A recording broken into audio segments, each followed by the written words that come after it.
sugárban és a kurva a gépbe, és elkezdtem keverni a szart. Ki vagy te? Én vagyok a bocsánat keverő és lasszaék lett. Ki? Mi dél-afrikai családdiákok vagyunk, akik napot, ki akarjuk próbálni az, hogy milyen lehet az, hogy egy papucsra végigmászni egy kollégiumot. A Xandaron tartóztattuk le őket, sorolom a Priusukat. Drax, más néven a Pusztító. Mióta megölték a feleségét és a gyerekeit, bosszúra szomjazva dühöng szerte a galaxisban. Gamora, katona, bérgyilkos. Több tucat gyilkosság miatt körözik. Rocket, több mint 50 autólopás és szökés fűződik a nevéhez. Ez meg mi? Groot, mostanában Rocket gyilkos házi kedvenceként ismert. Peter Jason Quill, más néven Star-Lord. Ki nevezi őt így? Többnyire ő maga. Főleg kisebb vétségek miatt körözik.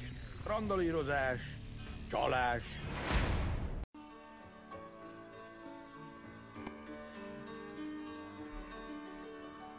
A kezelőszerveket is ki kell próbálni, azoknak elengedés után vissza kell térniük semleges helyzetükbe.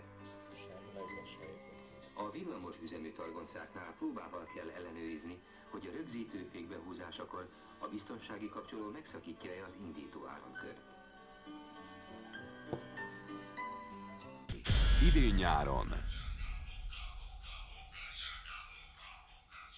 Hé, az az enyém. Idióta. Hé!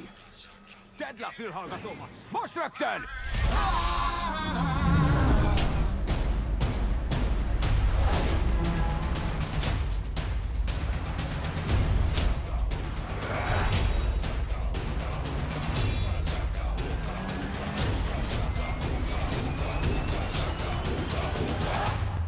A galaxis őreinek nevezik magukat. Csak egy rakás idióta.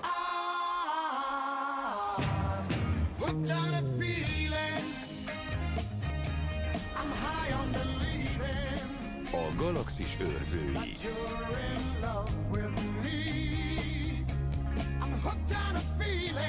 Hamarosan a mozikban, 3D-ben. Hogy fényoló kell.